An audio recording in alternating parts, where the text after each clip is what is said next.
All right, everybody, get a load of these pants. Get a load of these hot, sexy pants right now that I got covering my naughty part.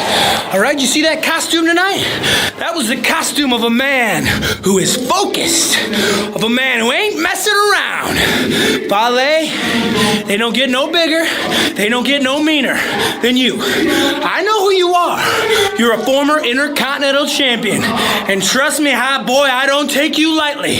But also trust me on this. I will slam your big Tongan ass. That's right.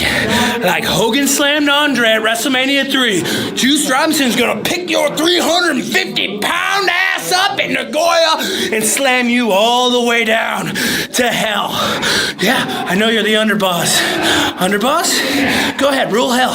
Because up here in heaven, we ain't got no room for you, big man. Adios. This is Alex Grassi, and you're listening to Tiger Driver Radio.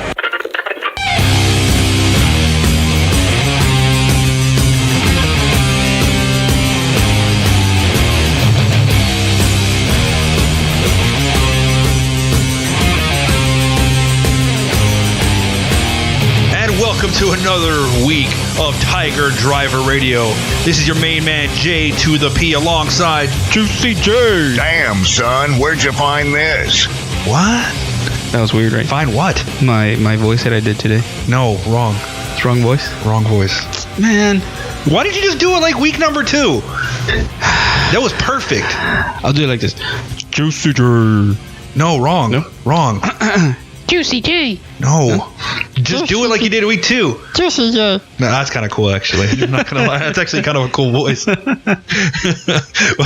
What's going on, man? Not much, man. Just excited to do another show. Excited for all this wrestling we have to talk about today and stuff we have for everyone. Oh, absolutely, man. We got a lot. We you know, it's a little bit of a setup week. You know, following the MSG, I feel like everybody's kind of like in a transition this week with wrestling. I mean, there's a lot of big wrestling news. Of course, we do have an awesome interview with Ruben Steel and who else? THWF. They have a group and they're helping out heavy metal with their show or sponsoring them. And also their television title belt. You know, they do sponsor that belt as well. For Ruben Steel, yeah. Yeah, absolutely. So a little bit, we got an interview with them with Cedric from THWF. Cool, very cool. So you can look forward to that this week. You know, and of course, you know, this weekend will be, of course, High and Dry. High and Dry on 420. You know what that means, baby. Time to. Wow, man.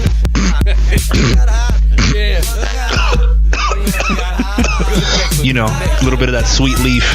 Yeah, but that's not us. We're straight edge, man. No, I'm straight edge. I'm just kidding. I have a lot of friends. However, I do promote and condone the legalization of marijuana. Yeah, I do. Yeah, you know, so does Rob Van Dam. As long as you use it responsibly. Use it responsibly and don't operate Don't operate a vehicle. Yeah, you know, or wrestle. Then again, RVD did come out this past week saying like during his time in WWE, he was 100% high while he wrestled.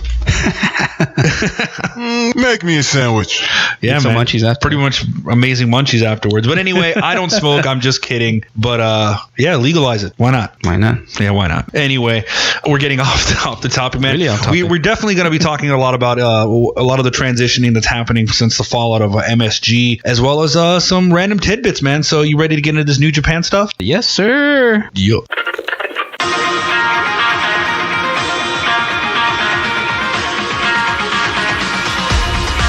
Right, man. So for New Japan, they just recently had their first show since Madison Square Garden. Yeah, they had like 3 shows, which was weird because it didn't really announce. It wasn't on the New Japan page, just in just one of them. And then I went back in there and there was like 3 shows. 3 shows, but only 1 broadcast? No, it was 3. It was one on the 13th, one on the 14th, one on the 15th. Really? Which is crazy. Huh. But I feel like a lot of it's just a lot of build-up right now. Yeah, it was essentially the same show 3 times. Yeah, like some glorified house shows and stuff like that. So I mean, let's get into it, man. I know this is kind of going into like a lot of setup for what's going to happen, you know, in the Dontaku in Wrestling Dontaku really soon. So let's break this down, man. What do you think is going to be happening? What can we look forward to? Things I thought was interesting was Okada versus a Sonata storyline. Yeah, you know, the thing that's really interesting is that I feel like Sonata is ready for a breakout. Mm-hmm. I feel like any minute he can definitely be a future IWGP champion or even the Intercontinental champion. I just think that he just needs that breakout moment. And he's had incredible matches against Okada in the past. He's had incredible matches against everybody on that card, but he's always been relegated, as a member of a tag team since he entered New Japan Pro Wrestling a couple years ago. And it's funny because I know in post-match interviews, Okada does recognize that Sonata has gotten better. Like, he gives him credit saying, every time we face, he gets stronger. He's becoming much better. I doubt that when they wrestle at Wrestling Dontaku that Sonata is going to take the belt. I don't think that's going to happen. I think it's going to be another super strong showing. But for once, I would like to see Sonata take a major singles title. I don't know if they're going to build him up maybe for a future never open weight or Intercontinental title. I just would like to see him kind of break away from the tag rings for right now. You didn't think it was weird that they didn't use Naito instead of Sonata for Okada? I think with Sonata, because like I said, he's a hot up and comer. He's probably, I'm assuming, less beat up. At the end of the day, we don't know. I said, the one thing that New Japan is very good at is being very tight-lipped about the injury report, unless people need to know. Yeah. But I don't know. I just think maybe kind of shake things up, and maybe in terms of long-term planning, Naito will figure into the IWGP Heavyweight title as we get closer to the G1 or even post G1. But as of right now, I just feel like Sonata definitely needs that push. Yeah, he does. A legitimate push. And I don't mean a good showing. I mean, put a belt on that guy. He definitely put a belt on him and then have him defend it and bring some prestige to that belt. Kind of like what I feel like ever since they took the belt off of Naito and put the Intercontinental title belt on Ibushi, I feel like they're probably going to keep that title on Ibushi for a while. It's kind of like when Shinsuke Nakamura held the Intercontinental title belt. He held it for a long time, lost it to Bad Luck Fale, got it back, but because he was so good at defending that title, he built up that title to mean something. And I think they kind of want to do that with Ibushi going forward. But as far as Sonata, I really feel like Sonata, whether it probably won't be now, but I feel like before the end of the year, he definitely needs a breakout moment. Who knows? He might even win the G1 and headline Wrestle Kingdom next year. We don't know that. It is a 2-day affair. Yeah. Well, I hope he does good because that guy's really great. No, absolutely. He's I think at this point he's becoming underrated. Not because he sucks. It's just he just hasn't been given that moment. He just needs that one moment. That's it. It's kind of like Kenny Omega had these moments that kind of elevated him and elevated him and elevated him. And just like, Okada, when he first came back from being a young lion and on Excursion, he came back and people were like, who the fuck is this guy? And he challenged Tanahashi and beat him. He had that moment like, whoa, what? This new kid came out. So everybody needs that moment to shine. I think Sonata just needs that one last moment just to be able to push him into that next level, into being a bigger name. And this run he had with Evil and tag teams, it was a good run, but like you said last week, it was already time for them to separate and go their own ways. Exactly. And not to mention, go ahead. Yeah, I feel the same way about Evil as well. I feel Evil needs to kind of go back to being a singles competitor. Yeah, and I think he is, because what I was about to say is that he's going to have this, seems like a run against Ishii. Yeah, absolutely. And I'm looking forward to that. Ishii is also, like I said, I've said it before, Ishii has had title runs in the past, but I feel like Ishii is one of those guys that they utilize to put other people over or to basically show up and put on these great matches. I just, for once in recent history, I would like to see one of his matches pay off into something big for Ishii. Maybe down the road he'll, because I remember last year, I believe during the G1 Climax, Ibushi versus Ishii, my God, they practically murdered each other in that ring. And I kept thinking, my God, this match within itself would be amazing over a belt, because it would mean that much more. Like I said, I think one thing I feel like New Japan needs to do is that I know that they're very, very, very cognizant of trying to protect certain people. Like they want to protect their top names. They want to protect faces. They want to heels are heels. I think personally, what I think would help certain people, who are in the heavyweight division, is to start giving other people chances, and not only just giving them chances, but maybe kind of some character shakeups, some changes. I would like to see some factions break up. That's what I would like to think. I think it's time to see some things change a little bit. Yeah, it's been long enough. Yeah, like the Chaos faction seems like it's almost gonna break up. Do you think with the with that whole Taguchi Japan? Like it's like both factions are kind of working together now. I feel like you could pretty much break that into two different factions now. And why not? Because I feel like the factions that are kind of taking over New Japan right now is like LIJ is on top.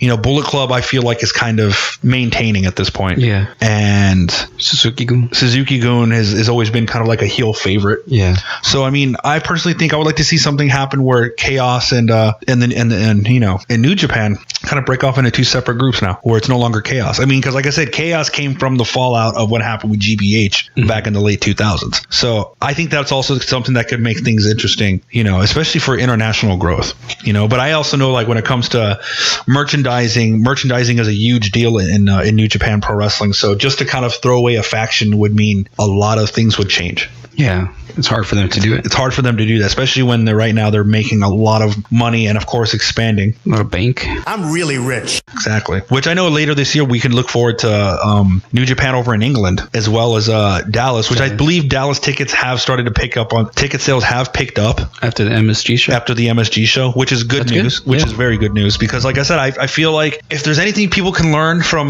Mania weekend and Mania week is that there's an abundance of amazing wrestling. And New Japan, just because the Elite left, doesn't mean that New Japan sucks, because it doesn't. It's still amazing. Yeah, another amazing person is Jay White. Looks like he's going to have a run against Goto. Yeah, like I understand. I think that's really interesting that when it comes to Jay White, he had his very small run where he beat Tanahashi and then, of course, got the title, lost it in his first defense. But, of course, I don't believe this is Jay White's last time holding that title. I don't believe that for a second. I believe he's going to have that title again within the next 2 years. Yeah, it's probably going to be like Okada, right? That he goes to the undercard for a little bit and comes right back. And I think what better way than to go against somebody else from Chaos than to maybe put on some matches with Goto, maybe, compete on the undercard, maybe even get a tag title, maybe even capitalize and get a tag title or so, or maybe, never open weight 6-man champion at some point. Even though I know that God and of course their brother Hikuleo are kind of, I think really soon they're going to be competing for the 6-man never open weight titles. So at some point I would like to see Jay White go out there and maybe pick another title. I mean, I think it's good for him to kind of go to the undercard. I mean, Okada had to do it. Tanahashi's done it for a long time. So it's like, I think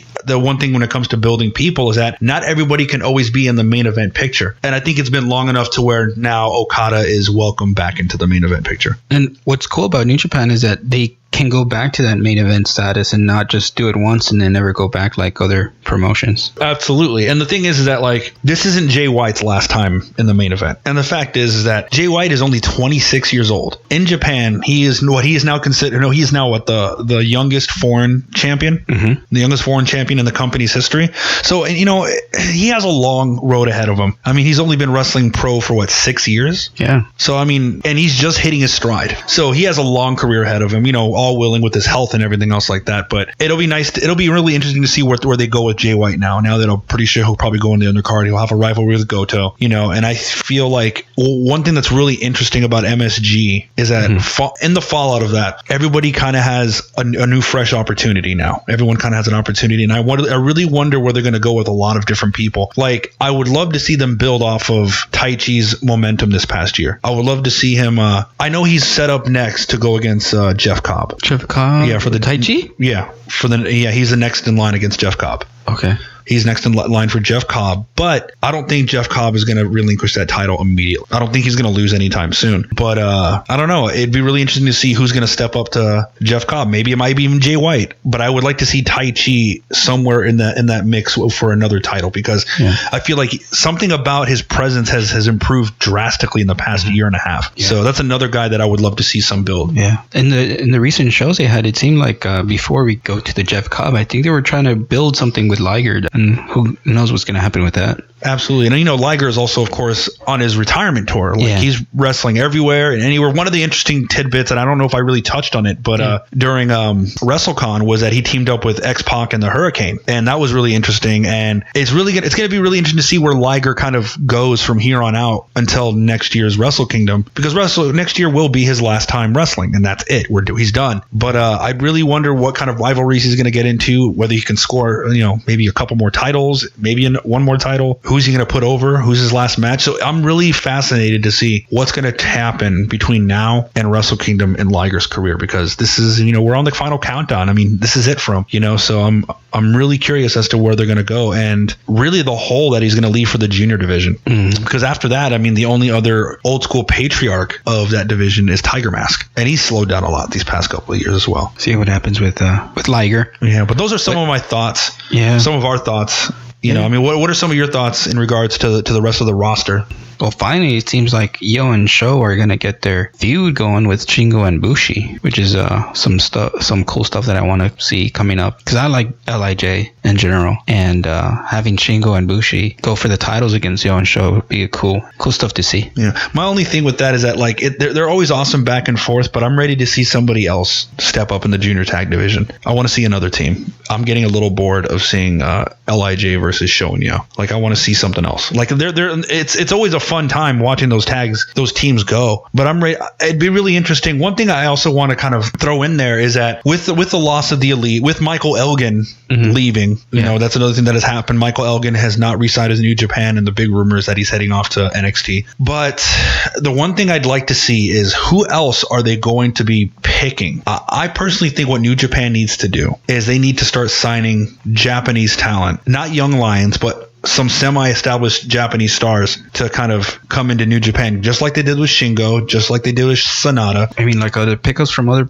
Japanese promotions? Exactly, from other Japanese promotions. I mean, I know a lot of times when Japanese wrestlers do wrestle for a company, they are extremely loyal. That's why it was such a big deal that Shingo left Dragon Gate. I mean, he was their guy for the better part of a decade. So I personally think I'd like to see some more outsiders come in. That's what I would like to see. I mean, I would give anything to see like Daisuke Sekimoto from Big Japan Pro Wrestling step in and maybe be a guest slot as a competitor in the G1, because the guy's a beast. And then I would love to see, I don't know, Zeus from All Japan Pro Wrestling, who's the guy's also just a physical wonder. I mean, he looks amazing in the ring, and I think New Japan has a strong roster, but I wouldn't mind seeing some kind of outside blood being interjected in their junior division, and maybe when it comes to the G1, have some new faces in there as well. What about Nakazawa? Nakazawa? I mean, he's in AEW, so he's a non-factor. He's completely irrelevant. He was in DDT, isn't he? Yeah, but he's completely irrelevant to the New Japan conversation. Oh, okay. Yeah, no, I don't think at this point AEW has commented or established that they're going to be doing anything with New Japan. I hope they do. Personally, I think my opinion is that Ring of Honor, I think the Ring of Honor relationship is gone as far as it's going to go. I mean, they put on these great tours, like the World of Worlds tour or the Worlds Collide shows and stuff like that. And I know anytime they have shows in America, a lot of the Ring of Honor talent is featured on New Japan cards. But I feel like in terms of growth, New Japan could benefit from teaming with AEW, if that's even a possibility. Who knows? Who's to say? Yeah, I mean, in the meantime, they could keep teaming up with CMLL. Because it seems like Ishimori is going to have another feud with Dragon Lee again. Which that'll be really fun to watch. I said, I'm really excited to see where that rivalry goes. Because like I said, Taiji Ishimori was not pinned in that three-way. Yeah, so see him against Dragon Lee would be awesome. And I think Ishimori kept hinting on Hiromu coming back. Do you think that's going to happen soon? There's been rumors that he might be back by sometime in the summer. Yeah. Which, if that's the case, I am super glad, because I know that he's been very tight-lipped about his status. I know at first when he got hurt, everyone thought, oh no, his career's done. I mean, it's a neck injury. And I'm pretty sure when he comes back, I would hope that he wrestles a much safer style. Because I know Hiromu's whole shtick was he's crazy, he's a kamikaze, he does all kinds of, he'll take these insane bumps or do these things to hurt himself and hurt his opponent at the same time. But I hope that he preserves himself, for the sake of his career, but more importantly for the sake of his health. But I don't know. They've kept hinting, and there's always been rumors that maybe he's okay, he's fine, he's cleared. He'll do something like Flip Gordon, just surprise everybody, exactly. All of a sudden come up, which would be awesome. It would be exciting. Yeah, I know. Like, come after, I believe some after this tour that the best of the Super Juniors is earlier this year. So that'd be really interesting to see if Hiromu won't make a comeback during there. I wouldn't mind even seeing if Flip Gordon is ready to see Flip Gordon. You know, I would like to see. Like I said, I'm very excited about tournament season this year in New Japan. I would just like to see some new blood thrown in there, or give guys that haven't been, you know, given the opportunity to shine. Let's see some new winners. You know, see I would like to see maybe throwing a wrench in the works. Tomohiro Ishii actually wins the G1 or something else. Just surprise us. That's all I want. I'm not saying I'm bored. I'm not bored of New Japan. I just would like to see. Let's see something new. Do you think the Ibushi versus Zack Sabre Jr. is new? Because they're gonna go for an Intercontinental versus Rep Pro belt match, maybe like winner take all. Yeah.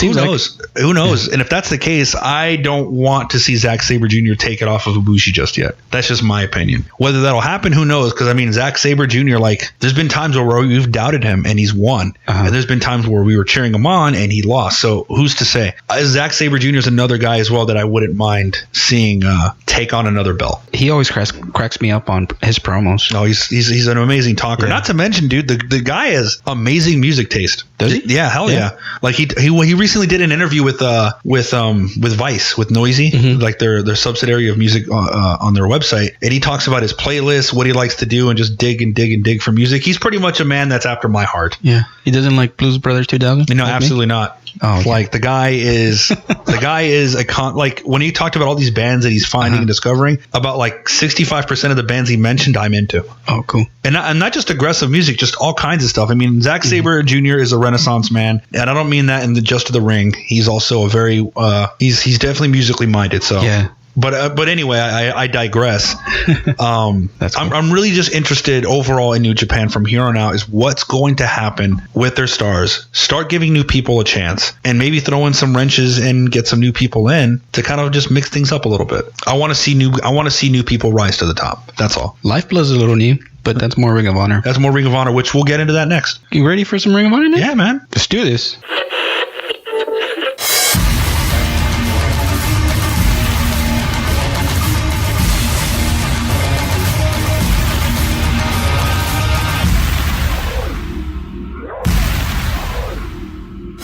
All right, man. So hit me, man. What do you got? Ring of Honor. Well, in Ring of Honor, you had the Masters of the Craft show that just happened. When was it? Just this past Saturday. Yeah, which was an interesting show. It was just you saw a lot of the fallout from the MSG show, and the show started off with Red Titus and Jeff Cobb. And like you said earlier, Jeff Cobb, that guy is such a beast, so dominant. No one's gonna beat this guy. They put him again with Red Titus, and Red Titus he didn't do so great. Quite didn't expect anything. And yeah, I don't know. I don't like that guy. Like I said that before. It kind of looks like those images you see on the internet where you see a really strong person and a head, somebody else's head on top of it. Just, yeah, like it's photoshopped on someone else's head. Yeah, yeah, he looks a little weird. That sounds a little mean, but that's what he looks like. The Allure came out again. Holly Dead and Jenny Rose had a match, and the Allure was in the side of the ring taking photos, taking some video, and just distracting the competitors in the ring. And I think you said something about the Allure before, but do you think it's going to be an interesting faction? I think it could work. If it's done right, it could work. Like I said, I like the fact that you have like these women that are heels. Yeah. That are pretty much just going to run shot through the women's division. Mm-hmm. And it'll be really interesting to see who in fact steps up and you know tries to meet these women head on. And it's really good to also see Mandy Leon back in the mix of things, because I know she was out with an injury for a while. Yeah. But if they do it right, I think it could be fun. It can kind of revive what happened in TNA in the 2000s when the beautiful people were around. So I think it could work. It could be cool. When I was watching the Ring of Honor show, something else I was looking forward to is me personally. I don't know. I know you say you didn't like him, but Enzo Amore and Big Cass didn't come up on the show. I thought they were gonna, come up against the Briscoes, because the Briscoes had a 8-man against Bouncers, Coast to Coast, and Shane Taylor and Silas Young, but didn't come out in the whole show. I think when it comes to those two, even though they're signed, they're gonna wait for a bigger show. Yeah. For them to make their re-debut. Of course, Enzo coming back as Enzo. Yeah. And Big Cass as Cass XL. Which like I said, I know a lot of purists of Ring of Honor and New Japan are just really kind of disgusted and disappointed that these guys would come into Ring of Honor and they got signed. I think it's smart. Like I said, I'm not the biggest, like I said, it was fun to have them around in WWE as a shtick and as a gimmick. Ha ha ha. Yeah. As a New Yorker, it's funny because, I've seen guys act like that. Like I've been around guys like that who talk, that kind of trash and dress like that or whatever. But on a wrestling standpoint, I'm not excited. But on a business standpoint, it could bring a lot more eyes to the Ring of Honor product, which is a benefit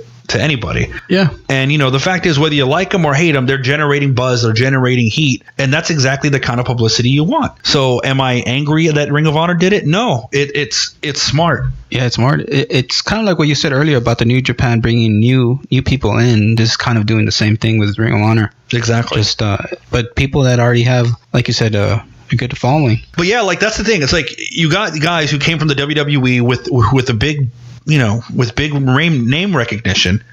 So if you bring them to Ring of Honor, there's going to be some people that are going to be like, well, what's this? They're over there. I got to go see what they're doing over there. Yeah. And they might be turned on into something else. Because let's just face it, with the buzz of guys like the Elite in New Japan, that brought in a lot of eyes to New Japan. Not to mention when Jericho came to New Japan, it brought in a lot of eyes. Yeah. And then when it came to Ring of Honor, you guys, you always had the reputation of all these amazing matches. And then when other people, like when AJ Styles came back to Ring of Honor, a lot of eyes from TNA left to go watch Ring of Honor. So like I said, it's ultimately a good business move. It'll be really interesting to see what kind of rivalries get built up. Yeah. So I'm excited to see what the future holds. I'm just, like I said, if I'm talking about pure wrestling, I don't expect much out of them. I don't expect to see Enzo in the best of the Super Juniors.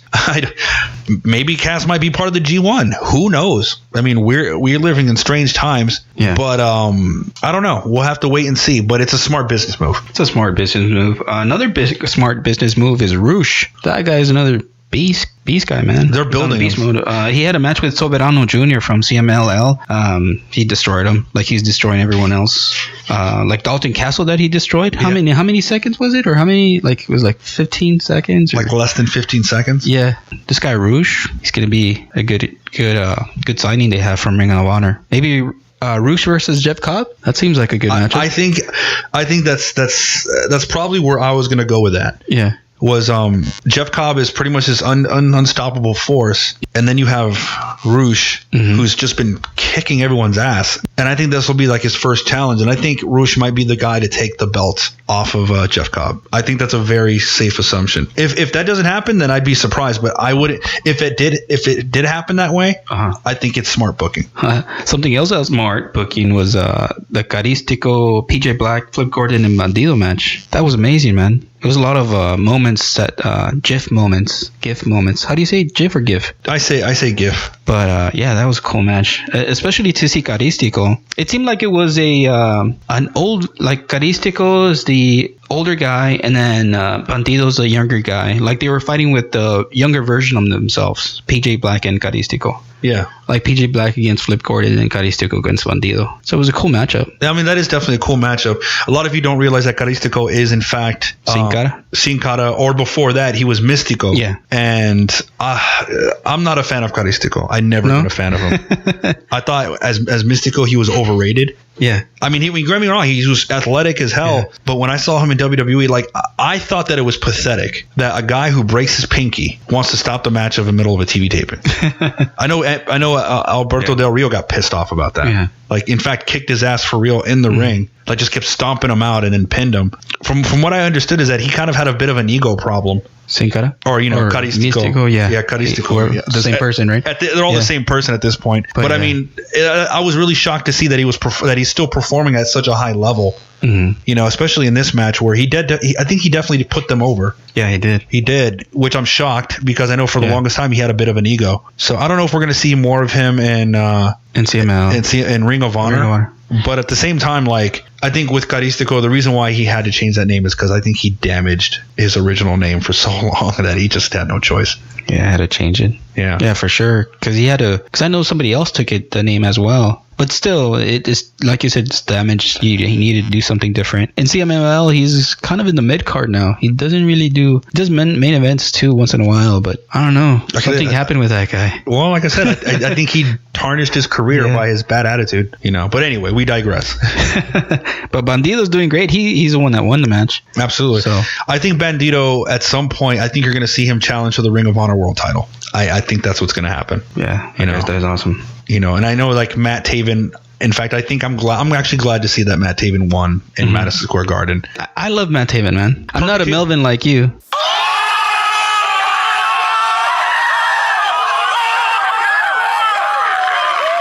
Why am I a Melvin? Because you don't like Matt Taven. Who said I didn't like Matt Taven? Oh, you didn't like Matt Taven? Cool, man. You don't pay attention.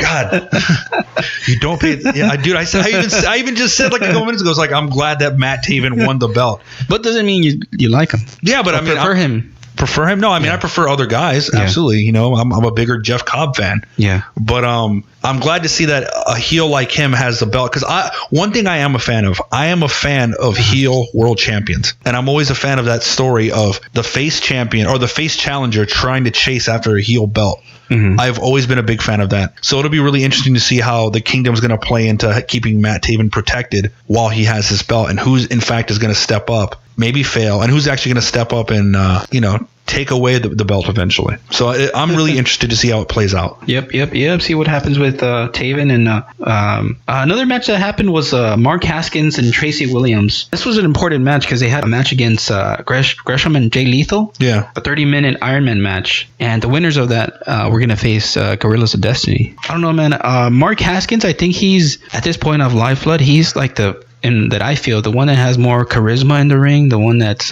going all out in the ring. And Tracy Williams, in my opinion, he's getting into that Finlay level. Like, he's not doing as great as Mark Haskins. I completely agree. New signings, yeah. Yeah, I feel like Mark Haskins, I feel like the crowd is starting to get behind Mark Haskins. Like, I feel like people are like, okay, the hype is real. And I've always been impressed with Mark Haskins. Mm-hmm. So I'm really glad to see that he's building up. I feel like Hot Sauce Tracy Williams is awesome. He has been awesome. I just feel like so far he hasn't really lived up to the hype. Yeah. Mark Haskins, on the other hand, he's doing great. He's doing great. And I feel like given time, he'll definitely be competing for some titles. Yeah, he goes all out in the ring, man. Hopefully he doesn't get hurt, but he's doing great stuff. I love that guy.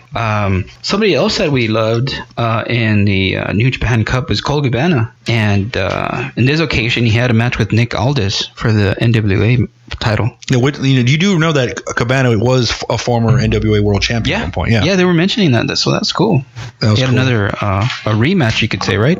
Against Nick Aldis? Yeah, pretty much a rematch, because I know that they competed in China for it before. Mm-hmm. I would like to see Cabana win another major title again. Like, I'm kind of at the point where it's like, I know Cabana's funny, and I know he loves doing comedy matches, and I know he's used for reasons to put other guys over. Yeah. I would like to see him hold a major title again, because I think Cabana's great. Cool guy to watch, man. Absolutely. He does fun stuff, man. Absolutely. Like with the Superman pin he does. The Superman pin, which is a shocking finish, because people think, okay, it's a pin. Yeah. Nobody wins a match by like a pin finisher. Yeah. And well, he does. Cole Cabana actually pulls it off.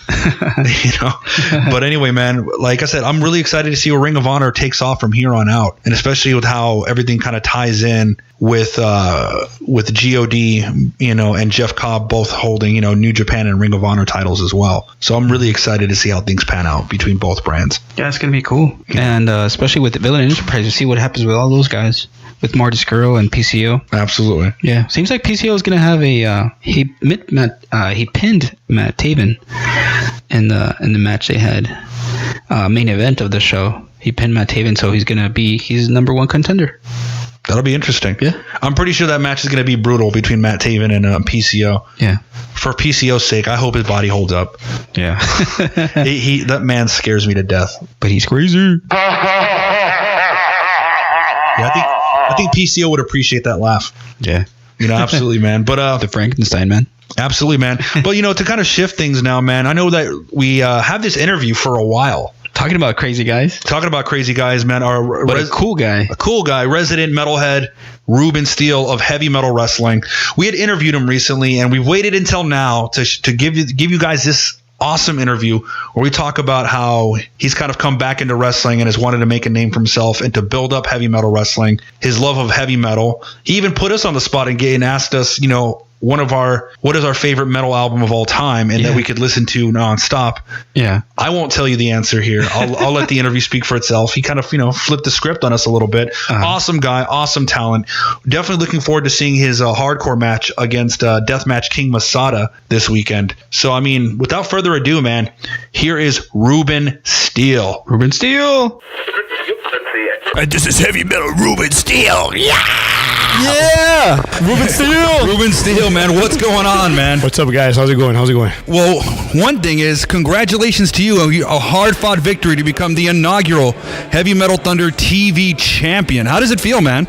I feel I'm a little bit beat up, but I'm glad I won. I overcame. I thought I was getting my ass kicked for a while, but then, I summoned my inner metal, the gods. I summoned Dio, Lemmy, Dimebag, Vinny, all the good guys, and they gave me the strength and the power to overcome and to be victorious tonight at Heavy Metal Thunder, Thunder, Thunder. Ho!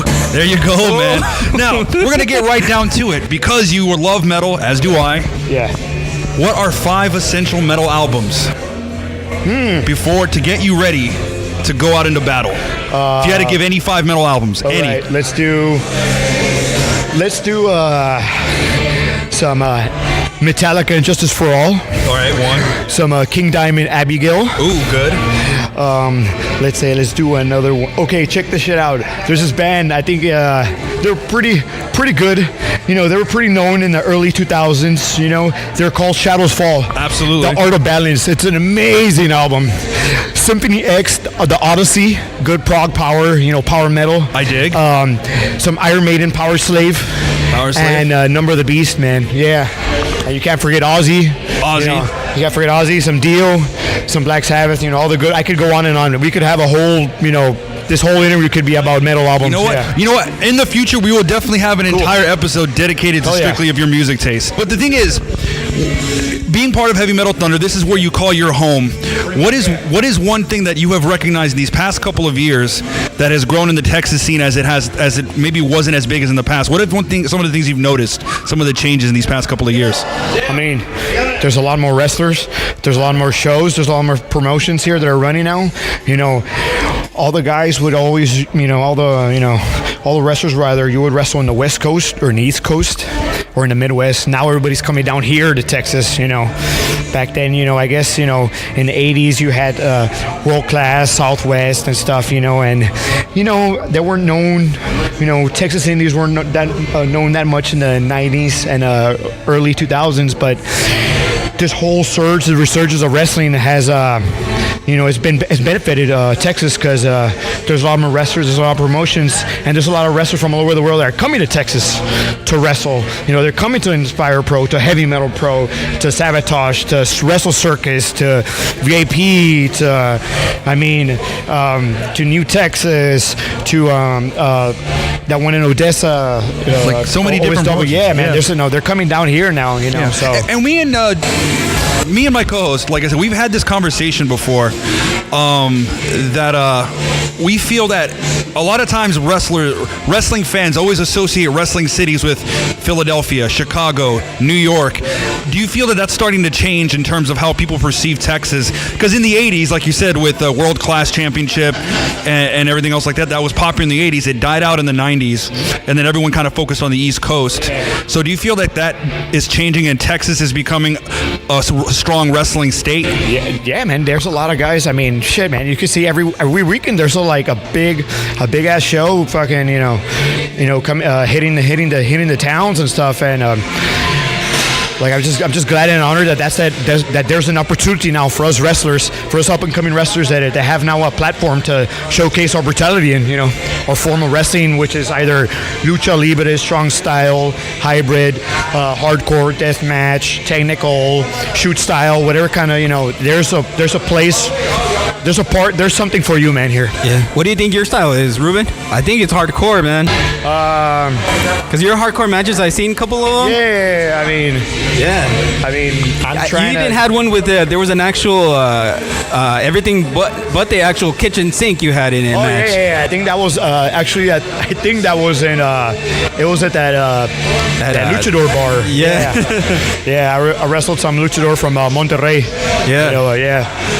So it was man. I mean, I guess I could pretty much I just go out there and just fucking try to do my thing, try to get the victory no matter what. If the guy wants to roll around and do some submissions and do some shoot style, I'll kick, I'll chop, I'll fucking put you in the hold and try to fucking submit you. If you want to fucking high fly, I'll try my best to fucking keep up with you and do some high flying shit. But I'll go up there. If you want to fucking just go out there and fucking brawl and fucking beat the shit out of each other, we can do that. I mean, I've tried to adapt, to every single style because there's so many wrestlers here. So you have to be constantly adapting and training and learning new and different styles, to keep up with all these people. So basically, it's evolve in order to survive. Yeah.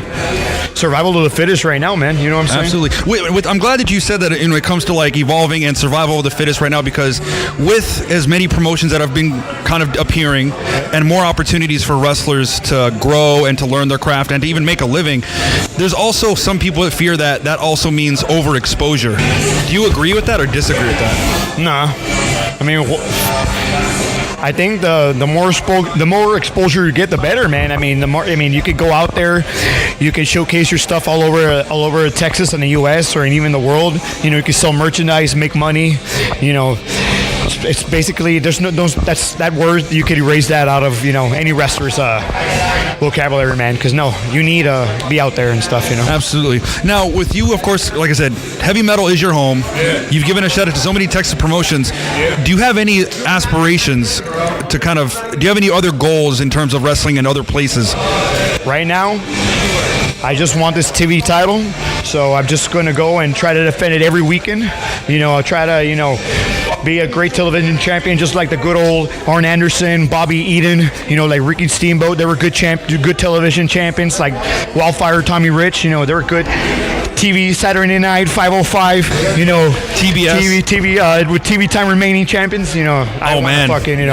And I'm glad that you also brought that up, because another thing, I don't know if you heard the news, is that some trader who he collects video games, they uncovered an unreleased NWA video game from 1988, like 2 days ago. Yeah, man, yeah. Yeah, they covered it. It was called UWE or something like that. Yeah, exactly. Yeah, man, I'm all about, I love those old school wrestling video games. I'm a huge Fire Pro, and I'm a huge WCW No Mercy, Revenge. That's my shit, man. I love that kind of stuff, In Fire Pro, what's your favorite gaming mode? Like, what's your favorite match type in Fire Pro? To be honest, I like the SWA rules, which is it's a hybrid, like UWF, Battle Arts, like knockout or submission. Yes, I like those. Absolutely. But the exploding cage matches are pretty good, and a no rope barbed wire and all that shit's pretty good. I need to make a Ruben Steel character. Yeah, man. That'd be please, awesome. So I could download them and shit. Yeah, you know what? Leave it up to one of us. We'll definitely come up with a Ruben Steel character. Put it on Fire Pro World now. You can download that shit now, I'm sure. Yeah, absolutely. And like for anybody else out there that's trying to get into the business, as much as it's growing, what kind of advice do you have for anybody trying to break in now, as opposed to maybe a couple years ago? First and foremost, try to get in shape. Look for a good wrestling school around your area. Make sure you train. You do your fundamentals. You help out. You do your duties as a wrestler to be out there. Help with the ring, help with the chairs. Be nice. Don't be a piece of shit. Do all that shit. Train, work out. And your time will come. There's a lot of new guys here. That show up, help out. They get a spot. That's all about just going out there and doing it. That's all. Absolutely. Yeah, and then I think you started with some tag teams when you came over to San Antonio, right? Or you've been already in San Antonio, but you started with I think Chewy. Yeah, man. Yeah. We started I started with him like in 2000 was it 2011? Yeah. 2011. We were going all over the U.S., Mexico, doing a shitload of like hardcore and deathmatch matches all over, all over these parts, for a couple of years until like, had to stop that for a little while because my body gave out, all that bleeding and all that, all that stuff just gets to you, it's a painful sport, so I had to take a break for that and came back, as a tag team, with Calavera, aka Richie Garcia or whatever his name is. Horde. Yeah, the Horde. Yeah, the evil Horde. Yeah. What happened with the Horde? Can we ask about that? It's just like stuff happens when we were branded outlaw wrestling champions for over more than a year, and at the end, they finally beat us.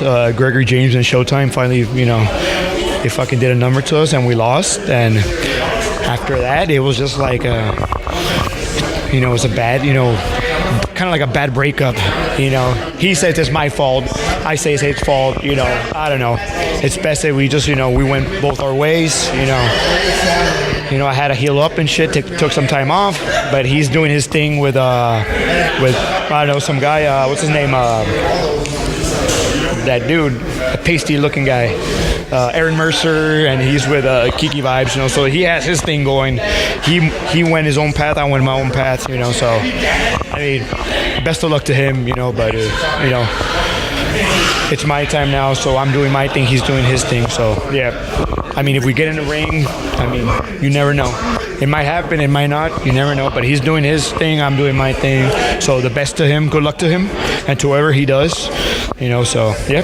Yeah, man, this path is giving you a title today, yeah. And, you're going to have some upcoming matches. Man, Joe DeMero, he's a new guy coming out of the Austin area. He's a vicious striker. He's a good wrestler, and he almost kicked. He almost beat me.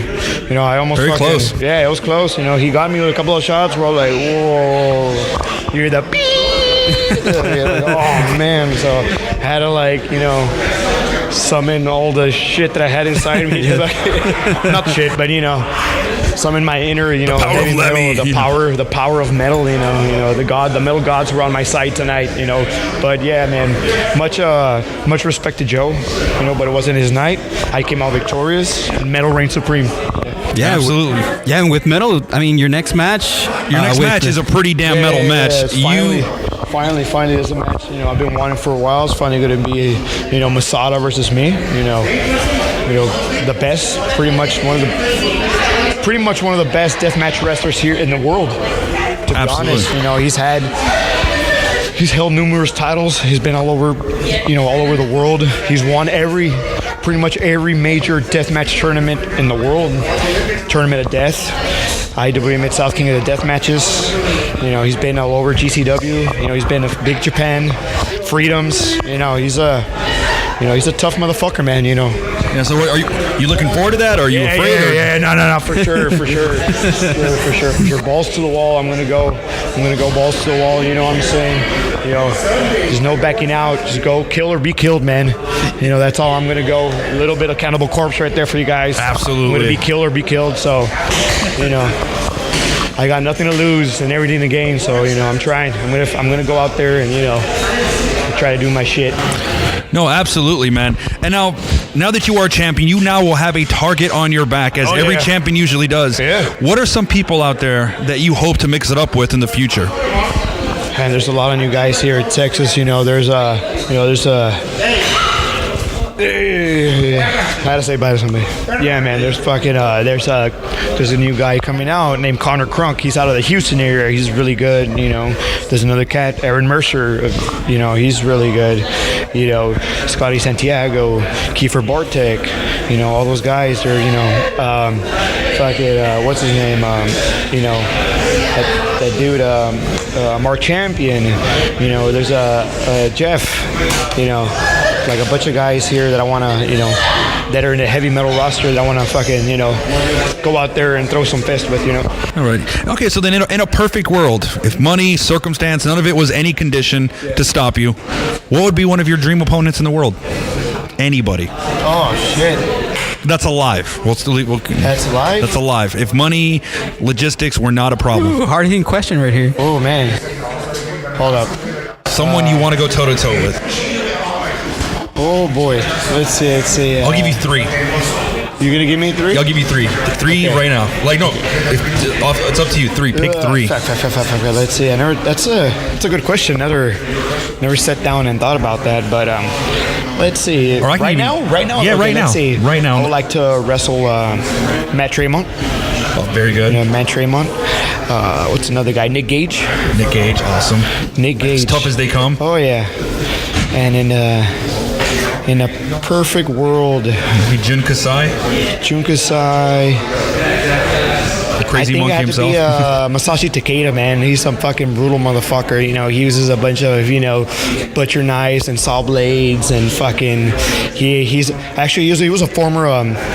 He started as I think he was an MMA fighter before. Yeah. You know, he was with U-Style and stuff, and I think he went to BJW and started fucking shit up in the deathmatch scene. So yeah, man.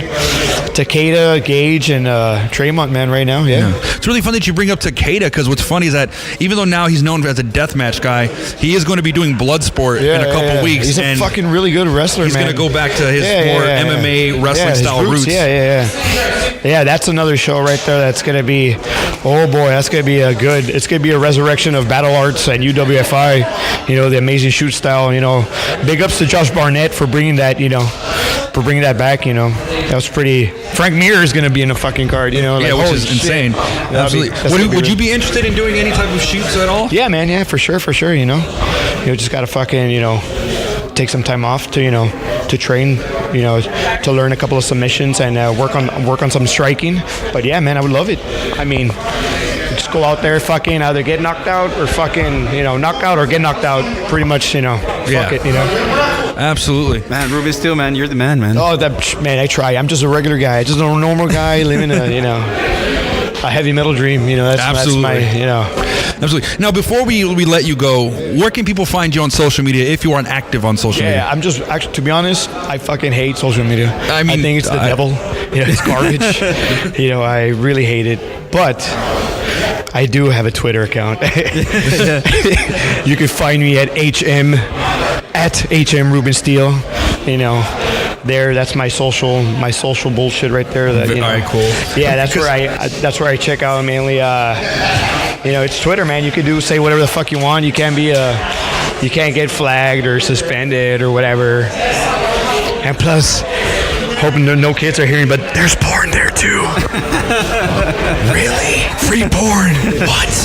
No, but that's where I found out about all the badass video game links, and I get a bunch of matches from there, and people are cool, Yeah, man, I just like sharing like tour dates from bands and metal. I mean, that's one of the reasons, for pro wrestling and for heavy metal music, just to check out my friends and all the bands that are coming out, spreading the word. But yeah, man, I'm honored and blessed to have people that fucking actually want to talk to me, whatever. I'm just, because I don't know why the fuck do people want to talk to me. Like, I don't want to talk to nobody. Man. Since I saw you in TCW, man, I've been a fan ever since, man. Pretty much anybody into metal is a friend of mine, so I want to talk to you. That's good, yeah. But I'm just a regular guy. I'm a homebody. I just just staying at my house. I have my records. I have everything there. But I know as wrestlers we have to have a fucking social media and stuff like that to get yourself out there. Yeah. But it's a must. But I guess a necessary. I just do whatever I got to do, and that's it. Because if you stay in too much, you could stay there for hours and hours and just waste the whole fucking day doing that shit. I know friends that are like addicted to that, and they think it's like, hey man, like do something. Yeah. Do something. I'd rather go outside or I could play some basketball, some football and shit, instead of being inside wasting a whole night fucking on your fucking stupid Facebook, but yeah. No, absolutely, man. And last one, you got any last words before we let you go? Oh man, I just want to thank everybody who supported me across, all over the U.S. and Texas and stuff in Mexico. Para todos mis amigos latinos que están en México, les quiero darle muchas gracias por todos los metaleros que están ahí. Muchas gracias, los quiero mucho. A ver si cuando voy otra vez a Monterrey y a Mexico City para darles una vuelta, para ir a mirar unas bandas rockeras y comer unos tacos y tomarlos unas chelas. But yeah, man, I want to thank everybody. Thank you so much. I love you guys. Heavy metal till I fucking die, motherfuckers. But yeah, Hell yeah, man. Thank you so much. Awesome, man. And dude, thank you again for being on the show. Thank you, Ruben. Oh, for sure. And I have one question for y'all. Sure, anything. Man. One question. Oh, we never had a question asked to us. I'm going to turn these fucking turntables on you motherfuckers. All right, I'm ready. I'm in the hot seat. Let's go. All right. You're fucking going to a show or whatever. You get stranded. Yeah. You have one, you can only request one. You can either, you're stranded with one fucking record. Which one are you going to pick? Ooh. Celtic Frost to Megatherion. Okay. That's good. You? Dang. I'm going to say Black Album? By Metallica? Yeah. Pretty good. That's solid. That's true. Yeah. Okay, now I'm thinking, wait, no. Sleep's Dope Smoker. Oh, yeah. Oh, speaking of Sleep, I was finally able to go check him out this past December here at the in San Antonio at the Paper Tiger. Well, White Rabbit, but whatever. Yeah, it's still the White Rabbit still to me. Fucking White Rabbit. How amazing are they, though? Oh, man, they're really good. It's like you get in there and you're like, you hear the riff, the jun, jun, jun, jun, the heavy fucking like chug. I love those bass riffs, like dun, dun, dun, dun. It's brilliant. It's awesome. Like you walk in there and you just need to fucking just take a breath and you're pretty much high. Yeah, you're not going to be sober in a concert like that. Yeah, for sure, man. Yeah, man. But thank you once again, man. No, thank you guys. Ruben Steel, just a regular guy living a regular dream. But thank you so much for the opportunity. Please check out Heavy Metal Thunder on Twitch every Thursday or every Wednesday, and live shows every Thursday. We have a new we have a show coming up, High Dry 420. All you medicine enthusiasts, on 420. So legalize it. Thank you so much. Heavy Metal Ruben Steel out.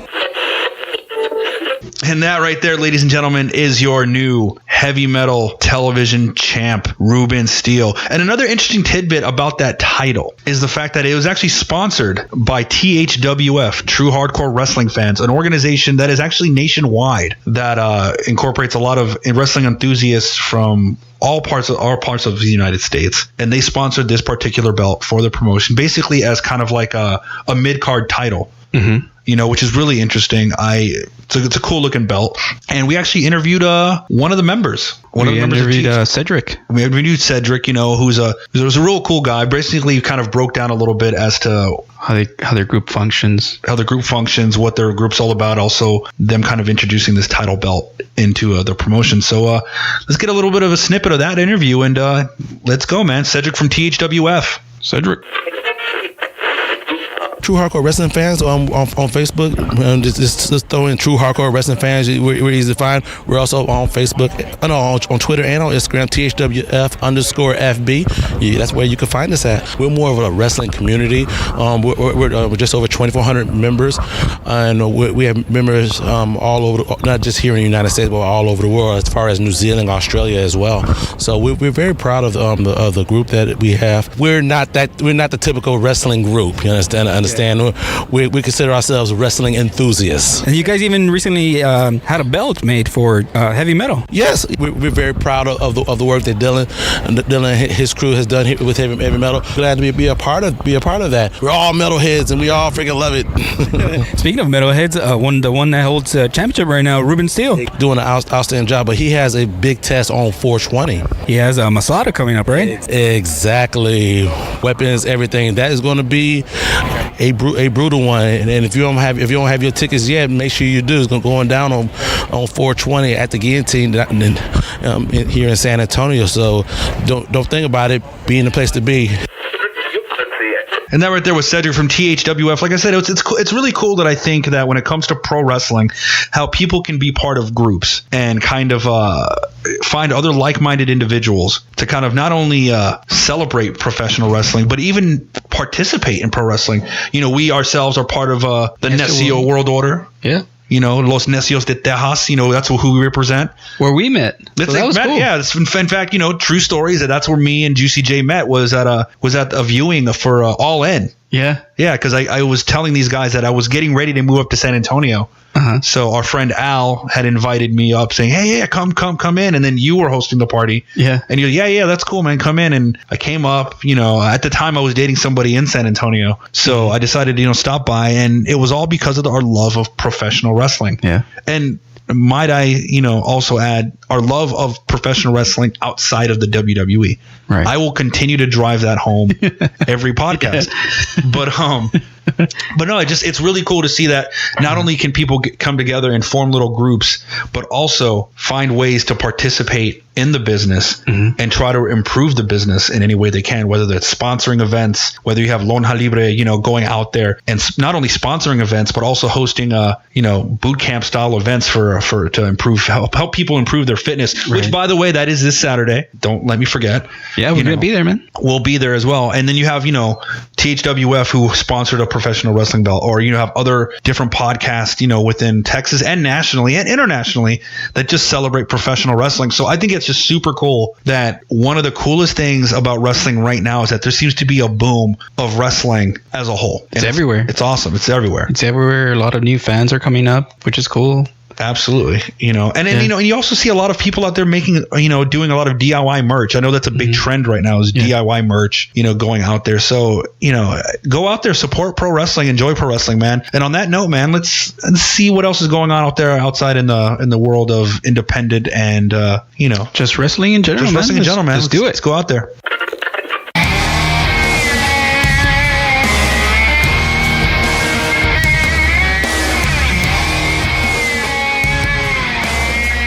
All right, man. So like I said, it's a little bit of an interesting week in terms of professional wrestling. Now, apparently Luke Harper, Brody Lee, from the Indies, has asked for his release in WWE. Oh, snap.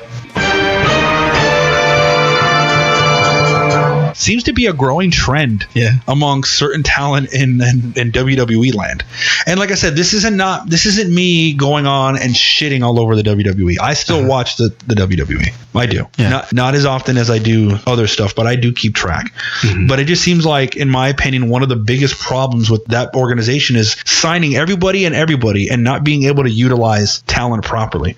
So at some point, you're going to get some people who are like, I'm done. I'm good. I kind of want to go do something else. I don't blame them. Yeah, no. I mean, I think Brody Lee, during his time in the Indies was an amazing talent. So to see him, flourish in the WWE for a little while with the Wyatt family and that whole thing, it's kind of died out. And I think he's come to a point where he's like, I'm still in the prime of my career and I'm not really being used. So he's a great talent. Yeah. So what's the point? Yeah. So I know he's asking for his release. Whether or not he'll get it, who knows? Who knows, man? But another person who's also been rumored to want to leave, a big name, Sasha Banks, following WrestleMania and what had happened with her losing the tag titles. Apparently, it wasn't because she was so angry about dropping the titles itself. It's just that she was apparently promised that with those women's tag belts that they had, that they just, they were going to be promised a long run to build up those belts. Yeah. Only to be told, the same day of WrestleMania that they're dropping them. Yeah. And it seems to be a very consistent trend where people are very unhappy with the creative direction of their careers. And are kind of wanting to go elsewhere, or maybe are open to other ideas to go elsewhere to see how their careers can flourish outside of a controlled environment like that. And I know a lot of people are saying, oh, well, you should be grateful. You wrestle for a big organization. You make a lot of money and rah, rah, rah. Think about it like this. In your job, right? You work a 9 to 5. I work a 9 to 5.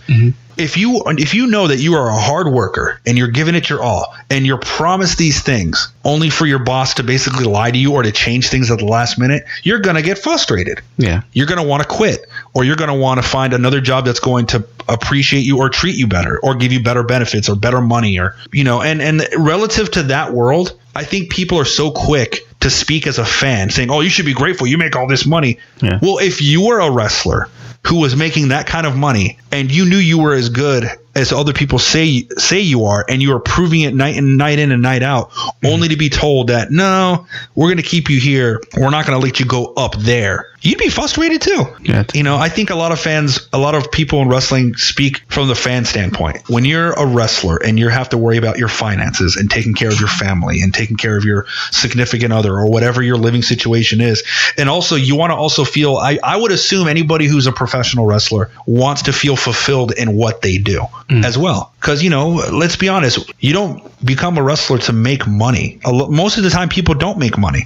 So when, in fact, you do get to that level to make money, you want to, make money, but also feel as if you're being fulfilled. And if you're not being fulfilled, why are you going to stick around in a situation? So I feel like when fans say like, oh, this is just arrogance and that's stupid that, you're so mad that you make all this money. I think that's easy for anybody to say. Yeah. Because if it were you or me, I probably would get pissed off too. I know me personally, I did that a few years ago with the job I had. I didn't like, and I was getting paid a lot, but I just went to another job where I actually could spend time with my family. Even though I got a big pay cut, I mean, I wouldn't see why people wouldn't want to go somewhere else where they get appreciated and get to spend more time with their family and, do great things. Or, exactly. Or maybe become more creatively fulfilled. Yeah. Which is apparently the big rumor that Dean Ambrose wants to leave. Yeah. Is that he was unfulfilled. Yeah. Rightfully so, which is the biggest reason why Omega and the Bucks have traveled the road that they have traveled. They didn't want to give up their creative freedom. Money is, granted, they've done a good job in making money at it as well. But they said that at the end of the day, it was a matter of creative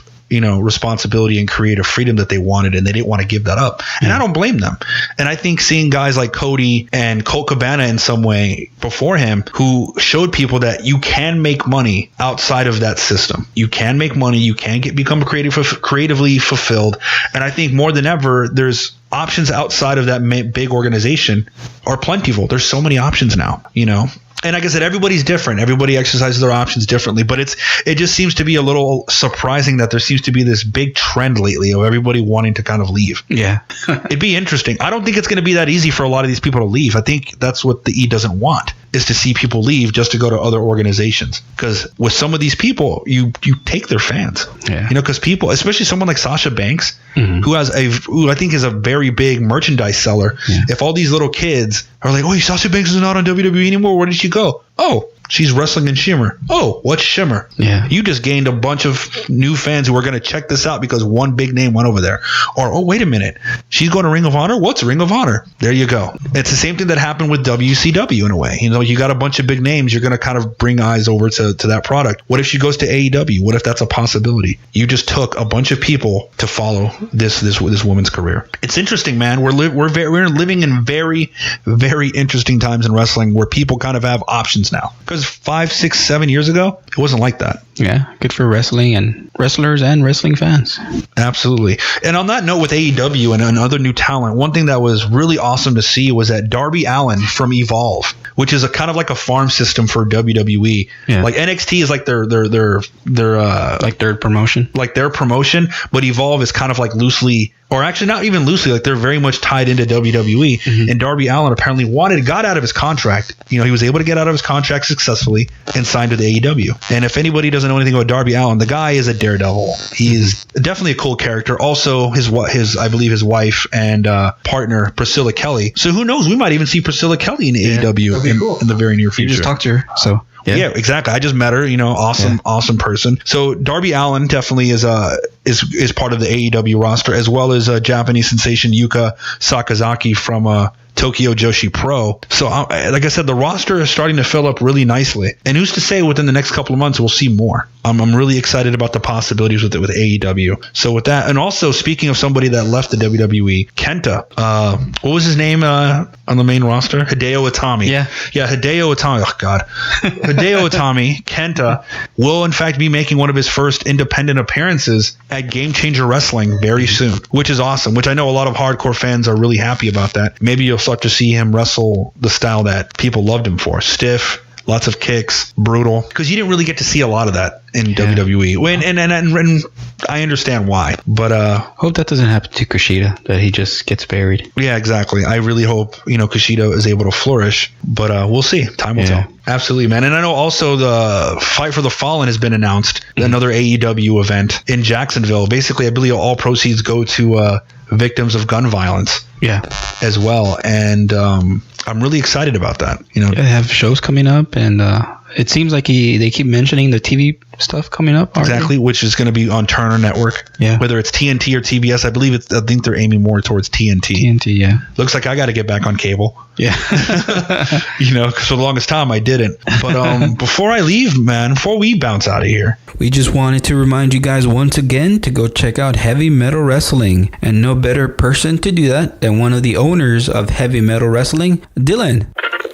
This is Dylan Dunbar from Heavy Metal Wrestling inviting you out to 420, our next event, High and Dry at the Guillotine. Come check us out. We've got Masada versus Ruben Steel in a good old-fashioned death match. Jay Sirius defends his Bare Knuckles Championship against Terrell Tempo and Great Scott in a triple threat match. Fun and Sexy defend their Sabotage Tag Team Championships against Alex Gracia and Roxy, and Dirty Andy Dalton makes his debut. Join us at 1816 North Main, San Antonio, Texas, 78212. All tickets just $10. Doors open at 8:30. More information, heavymetalwrestling.com.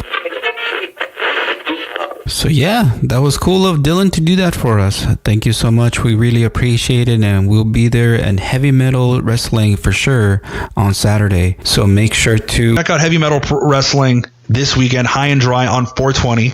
But that's all I have, man. What about you? That's all I have, man. Cool, man. Until then, enjoy pro wrestling. Enjoy your sweet leaf if you're into that. And on that note, JP, I'm out. Adios.